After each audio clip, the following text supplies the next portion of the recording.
still can't believe 6ix9ine got beat up at LAX and it was just whatever. Like, you know what's crazy about the 6ix9ine situation? I'm surprised you never got in with him. Nah, you know what's crazy is that the nigga that was red lighting, like green lighting him, he was with, I was cool with. Who? Alshon at the time. Yeah, Alshon, who I met at that video premiere or the video shoot, which also didn't come out. And me and him had words that day when I Really? met you. Oh, did you? Yeah. Because like one of my homeboys, rest in peace, that was his best friend. You feel me? And I met that nigga.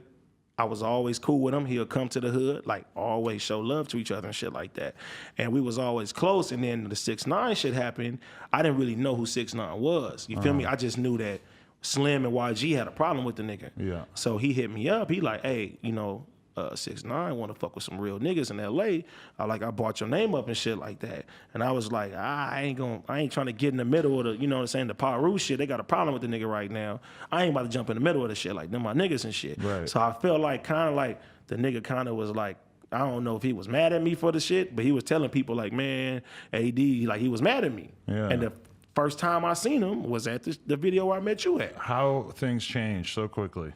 It just changed that fast. Now he's kind of got to deal with the fact that he co-signed this rat, and I don't know to what extent people make a big deal out of it. Does that seem like the kind of thing that's like a big deal to you? That like a lot of people are like looking at him like. But see, no. This is my whole thing. Like I understand that some people like. That's their opportunity to get into the game. And I ain't mad at a nigga that if you like, okay, I'm going to get around this motherfucker and it's going to boost me up and get in the game and you're going to spin off and do your own shit.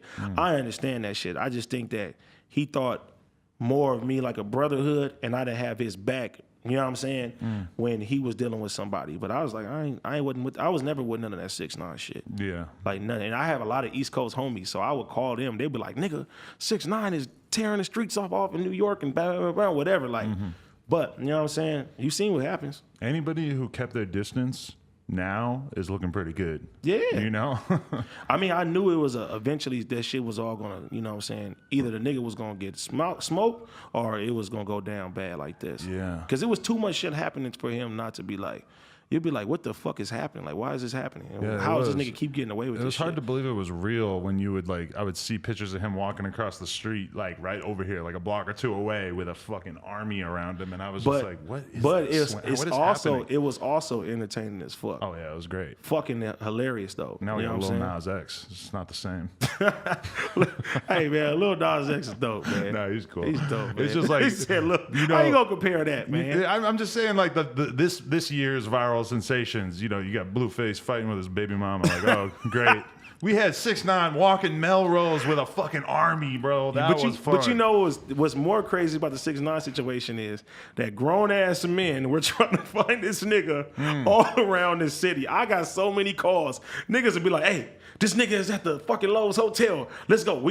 Everybody, like 300 niggas is going around looking for this one guy, and he's really like playing a rat race with motherfuckers. Like he'll take a picture or something and then post it and you're thinking that he's there and he's already somewhere 4 hours away. And that was what made it so great, is that he had that security and he really needed that security, because you really could easily imagine it going down at any given moment. You were kind of looking, even with all that security, you're like, that's not really enough security. This nigga had grown ass gangsters, my nigga, looking for him everywhere.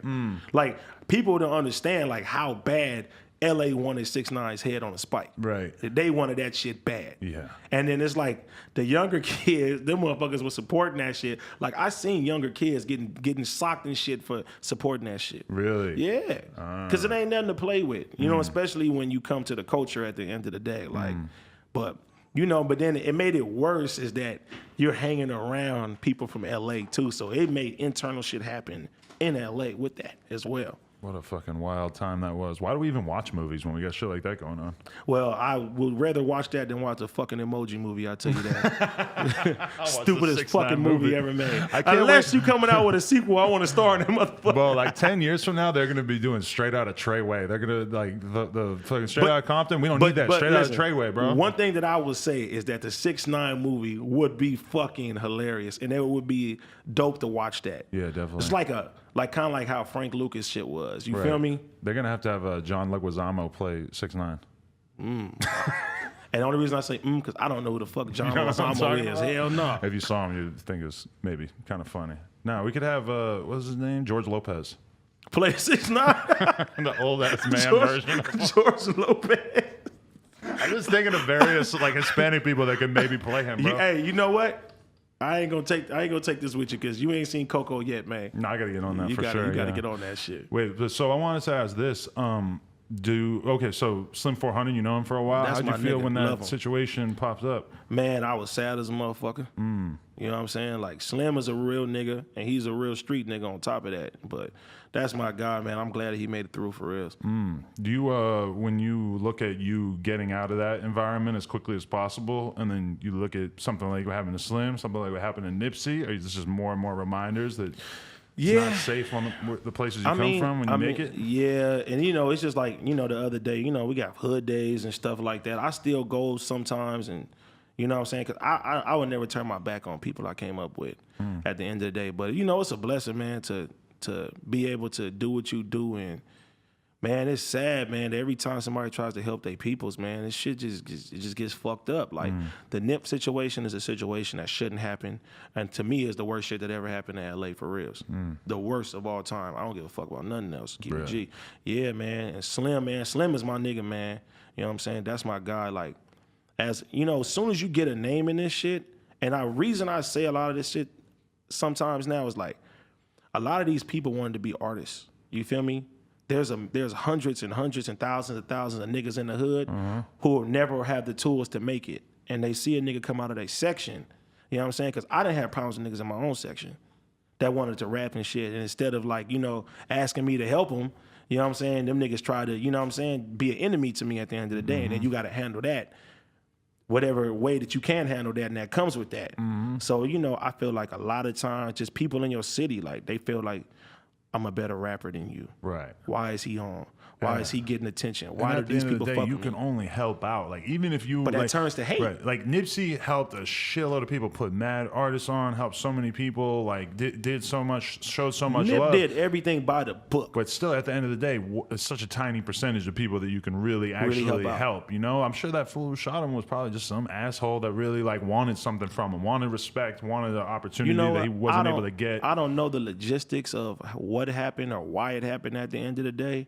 I just know, like, dealing with my own life and seeing things, like, from perspective with people, like, people really envy you, and they'll really kill you for that. Yeah. If they get the opportunity to. It's easy to forget what it's like to have nothing. Yeah. You know? You know what I'm saying? When I was out here selling dick and shit, you know what I'm saying? Like, I wasn't looking at nobody complaining. I'm like, shit, I got to knock down Precious to give me the fucking dollars. I'm going to do that shit. You know what I'm saying? But it's not even the money now. Before niggas wanted money, like, social media made it to where motherfuckers really want the love that other people give you at the end of the day. And they can see it up front. They hate it. They can reach out to you and not get a response, you know? Whereas in prior times, they might have wanted to talk to you, but they'll never be able to find you. You know how many times that I didn't had altercations with somebody over Instagram? Yeah. Some shit that I didn't even see. Nigga like, man, I just feel like you changed up. Like, I got homies in the pen, they call me, and they be like, yeah, man, what's it called? Said, man, you be ignoring them and this, like, nigga.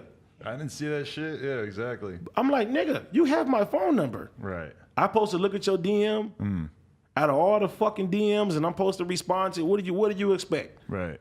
You wouldn't help me when I was like selling dick. Yeah. You know what I'm saying? And it wasn't helping me. So at the end of the day, like, people got these expectations and shit. And as more they see you grind and see you rise at the end of the day, they want more, they want more, they want more. And it never stops. Right. Because I didn't help buy niggas cars. I didn't help niggas do all type of shit. And the minute that you say you can't help them, fuck you. Yeah. That nigga changed or he is whatever it is. So you just got to live your life the best way, period. Yeah, definitely. You knew Nipsey?